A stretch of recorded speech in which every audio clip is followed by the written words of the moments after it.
ба барномаи ахбори озодӣ хуш омадед. Ман Шалои Гулхоҷа ҳастам. дар студия ҳамроҳи шумо азизон. нахуст таваҷҷӯҳ кунед ба сархати мавзӯи имрӯз 10 август. мақомоти Беларус мегӯянд Александр Лукашенко дар интихоботи президентӣ ғолиб омад, вале мухолифин гуфтанд пирӯзии асосӣ ба дасти онҳост. Я считаю, что назари ман ин аст ки мо аллакай пирӯз шудем, чунки мо бар тарси худ ғалаба кардем. модар дар Нимаров фафтид акнун падари сарбози маҳкумшуда талош дорад бегуноҳии фарзандашро собит кунад. дар Русия муҷони узбек ба ташхиси ройгони COVID-19 ки аз ҷониби ҳукумати Узбекистон ташкил шудааст майли зиёд нишон намедиҳанд. бештар на барои худ, балки аз саломатии наздиконам нигаронам, ки онҳоро сироят накунам. комиссияи марказии интихоботи Беларус натиҷаҳои аввали интихоботи президентии он кишварро ки дирӯз доир шуд эълон кард. тибқи он раиси ҷумҳурии феълӣ Александр Лукашенко бо ҷонибдории аксарияти райдиҳандагон бар рақиби асосияш Светлана Тихановская пирӯз омада курсии президентиро ҳифз кардааст. баъди ба поён расидани райдиҳӣ дар шаҳри Минск ва дигар шаҳрҳои Беларус мардум ба таври худҷӯш даст ба эътироз заданд. барои пароканда кардани эътирозгарон мақомот аз мошинҳои обпош, тирҳои резинӣ ва дигар василаҳои махсус кор гирифтанд. Хиромон Бақозода мавзӯъро идома медиҳад.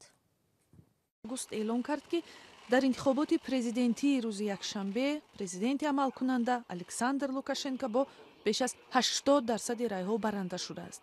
ин изҳорот дар ҳоле нашр шуд ки задухурдҳои шаби якшанбе ба душанбе ҳазорҳо эътирозгари норозӣ аз натиҷаҳои экзитполи расмӣ бо полис ба хушунат печид. бино ба хабарҳо дасти кам як эътирозгар дар Минск кушта шудааст. полис барои пахши эътирозҳои мардуми норозӣ аз натиҷаҳои овоздиҳӣ аз норинҷакҳои баландсадо, тирҳои резинӣ ва гази ашковар истифода кард. ба иттилои маркази ҳомии ҳуқуқи инсон Весна, марди ҷавон баъди бархурди мошини полис даргузашт ва табибон натавонистанд ӯро наҷот диҳанд. дар ҳоле ки ин созмон масъулияти марги эътирозгарро ба дӯши вазорати умури дохилӣ вогузор кардааст, сухангӯи вазорат Волҳа Чемаданова гуфт ки ҳеҷ як ҳодисаи талафот сабт нашудааст. айни замон кумитаи тафтишоти Беларус хабар дод ки аз рӯи моддаи беназмиҳои ҷамъиятӣ ва ҳамла ба мақомоти ҳифзи қонун парванда боз шудааст. созмони Весна дар бораи боздошти 130 нозири мустақил, журналистон ва эътирозгарон дар Минск ва беш аз 100 нафари дигар дар шаҳрҳои мухталифи кишвар хабар дод. раиси комиссиони интихоботи Беларус Лидия Ермошина эълон кард ки бар асоси натиҷаҳои пешакӣ ба ҷонибдории Лукашенко 80-23% мардум овоз доданд. президенти Русия Владимир Путин Лукашенкоро бо пирӯзӣ табрик кард. Ермошина гуфт ки рақиби аслии Лукашенко Светлана Тихановская 9% ва дигар се номзад камтар аз 2% райҳоро бурданд, вале худи Тихановская гуфт ки натиҷаҳои расмии интихоботро эътироф намекунад. я считаю, что назари ман ин аст ки мо аллакай пирӯз шудем, чунки мо бар тарси худ ғалаба кардем. мо ба бетарафии сиёсии худ, ба бефарқию беҳисии худ ғолиб омадем. медонед, ин ғалабаҳо аз ҳамаи дигар музаффариятҳо баландтар аст. ин ғалабаҳои бисёр муҳим дар зиндагии ҳар инсон мебошад. якиовари ӯ Мария Колесникова дар суҳбати телефонӣ бо телевизиони Настаишия время гуфт ки Тихановская ҳам нерӯҳои амниятӣ ва ҳам шаҳрвандони Беларусро ба хештандорӣ даъват кард. Лукашенко ки дар интихоботи президентӣ инак бори шашум иштирок кард, қаблан гуфт ки намегузорад дар кишвар бебандуборӣ шавад. дар Тоҷикистон низ имсол интихоботи президентӣ доир мегардад. маҷлиси олии Тоҷикистон рӯзи 6 август қарор кард ки интихобот рӯзи 11 октябр баргузор шавад. ин муҳлат як моҳ пеш аз замони интихоботҳои гузашта аст. Раҳматилло Зоиров, раиси ҳизби социал-демократии Тоҷикистон, ҳизби мухолифи ҳукумат, қарор дар бораи таъини санаи интихоботро ғайриқонунӣ номид. падари як сарбози маҳкумшуда дар вилояти Хатлон мегӯяд барои барқарор намудани адолат то охир мубориза хоҳад бурд. додгоҳи ҳарбии вилояти Хатлон моҳи июн Шарифхон Назаровро ба дуздии чорвогу нагардонист. модари ин сарбози собиқи нирӯҳои марзбонии Тоҷикистон баъд аз тақрибан 2 ҳафтаи эълони ҳукми писараш дар роҳ ба сӯи боздоштгоҳи шаҳри Кӯлоб фафтида буд. тафсилоти бештар дар гузориши Маҳмудҷон Раҳматзода ва Амриддин Олимов.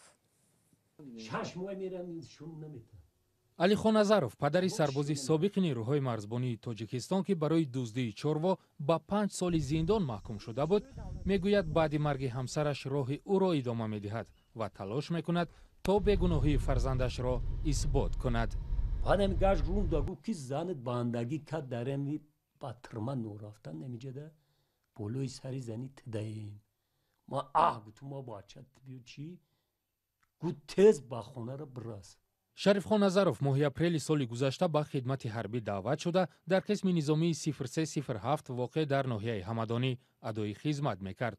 падари шарифхон мегӯяд баъди боздошти фарзандашон ҳамсараш аз рафтуомад ба дари идораи пулис ба бемории дил гирифтор шуд ва дар роҳ ба сӯи боздоштгоҳ фавтид.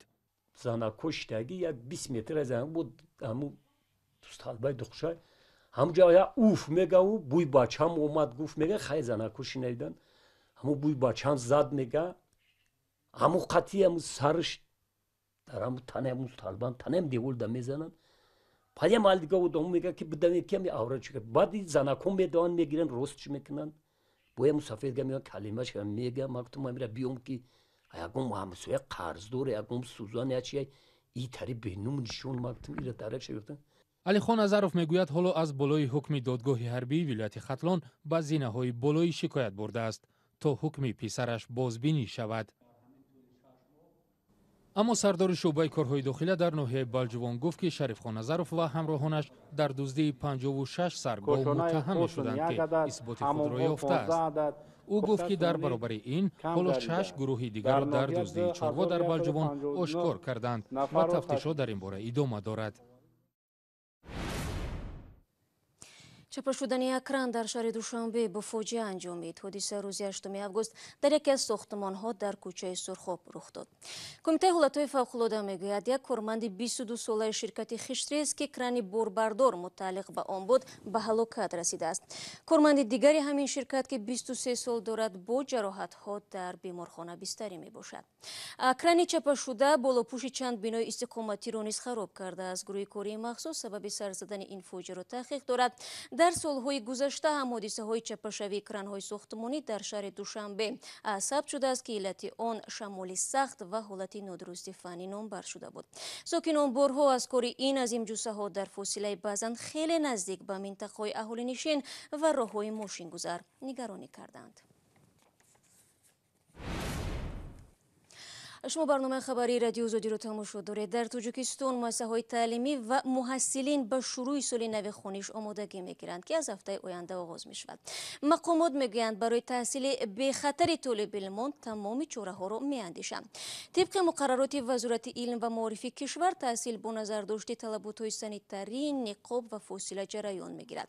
ҳамчунин омӯзгоронро мебояд қабл аз оғози хониш аз муоинаи тиббӣ бигзаранд. дар баробари эҳтиёт аз COVID-19 даҳҳо ҳазор хонандагон дар ҷануби тоҷикистон имсол дар пушти мизи мактабҳое хоҳанд нишаст ки дар мавзеъҳои хатарнок қарор доранд. гузориши Орзуи Карим ва Мирзонаби Холикзодро бо ҳам мебинем.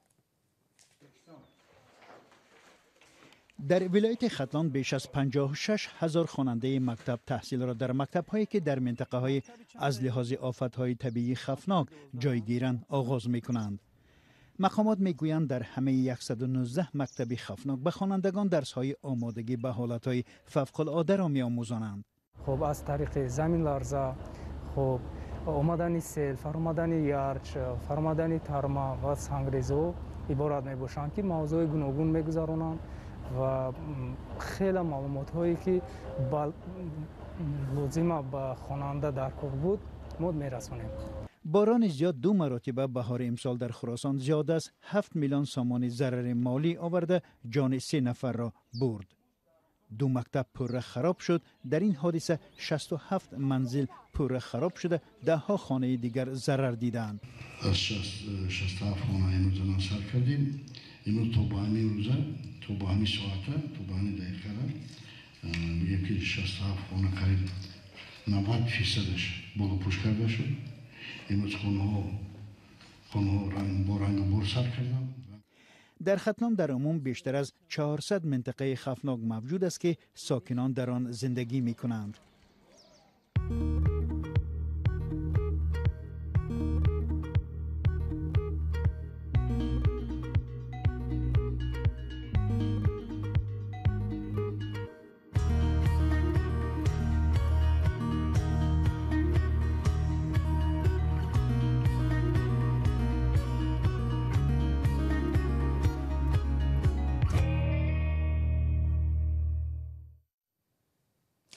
мавзӯи таҳсилро идома медем ва меравем ба ӯзбекистон.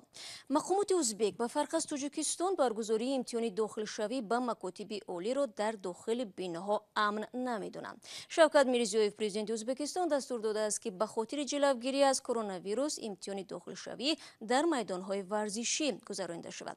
қарор аст имтиҳонҳо дар як рӯз 2 маротиба дар ҳавои салқин ҷараён бигиранд. дар ҳамин ҳол барои пешгирӣ аз гирифторӣ ва муайян намудани бемории COVID-19 миёни муҳоҷирони ӯзбек дар Русия бо ёрии як бунёд ташхиси ройгон роҳандозӣ шудааст. гузориши телевизиони настоящее время дар ҳамин бора нақл мекунад. илҳом бо одамони зиёде сару кор дорад. ӯ фурӯшанда аст ва мехост ки аз ташхиси коронавирус гузарад, аммо чунин имкон надошт, чунки 3000 рубл ва ё $40 барои ин кор харҷ кардан наметавонад. вай аз дӯстонаш дар бораи барномаи хайрияи оҷонсии муҳоҷирати Ӯзбекистон огоҳӣ пайдо кард ки бо ёрии молии Бунёди Шодиёв амал мекунад. илҳом барои гузаштан аз ташхис ва ё тест ба оҷонсӣ ариза дод ва акнун дар давоми 5 рӯзи дигар аз саломатии худ огоҳ мешавад ки бемор аст ё тандуруст ва ё аллакай дар баданаш подтанҳои зидди вирус дорад. Захотел тестировать и провериться. خواستم که تشخیص کنند و خودم را سنجم. من خرسندم. چند پیش تست سپردم. امیدوارم همش خوب می شود. Надеюсь, на все хорошо. از تشخیص کرونا هم افراد علاهیده و هم گروه مهاجران می توانند که گذرند. اتابک به سنجش همراه خاله و همکارانش که در آشخانه کار میکنند آمده است. تصمیم گرفتم از تشخیص گذرم چون بعضی از علامت‌های شبهه آور از جمله سرفه پیدا شد. بیشتر نه برای خود بلکه از سلامتی نزدیکانم نگرانم که آنها را سرایت نکنم. مقامات روسیه میگویند که متاسفانه نه همه مهاجران این گونه مسئولیت شناس هستند. کسی به خیرخواهانه بودن این برنامه شک دارد، نفر دیگر میترسد که جای کار و منبع درآمد و روزگذرانیش را از دست میدهد. بنابراین به سنجش از آنی که انتظار میرفت مهاجران کمتر آمدند. با این وجود مسئولان میگویند که برنامه خیلی مهم است، چون که کشف بیمار بودن یک نفر هم میتواند زنجیره سرایت یابی شخصان دیگر را پیشگیری کند. متاسفانه برنامه تنها در مسکو و ولایت مسکو اجرا می شود. هدف برنامه این است که به مهاجران امکان فراهم بیاریم بدون خرج علاوه‌ای از همیانشان از تشخیص بگذرند. تا کنون این تشخیص ها یک چند مورد سرایت شهروندان ازبکستان به کرونا را آشکار کرد. در تن دهان نفر دیگر پادتنها آشکار شد. این به آن معنی است که مهاجر کرونا را از سر گذرانده است اما خود خبر ندارد. سعید نومان میگوید که احتمال دارد برنامه مذکور تا پایان پاندمی عمل کند. برنامه برای هر شهروند ازبکستان امکان میدهد که رایگان از تشخیص کرونا گذرد.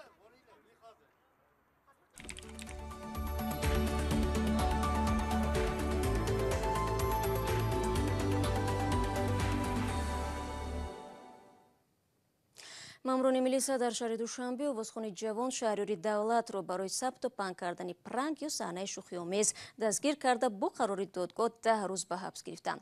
вай ва ду ҳамроҳаш Дилшод Мирзоев ва Фарҳод Солеҳзода ба вайрон кардани тартиботи ҷамъиятӣ ва тарғиби бадгуфториву алфози қаббе гунаҳкор шуданд. то ба ҳол назари шаҳрёри давлат ва ё наздиконаш ба ин қазия маълум нест.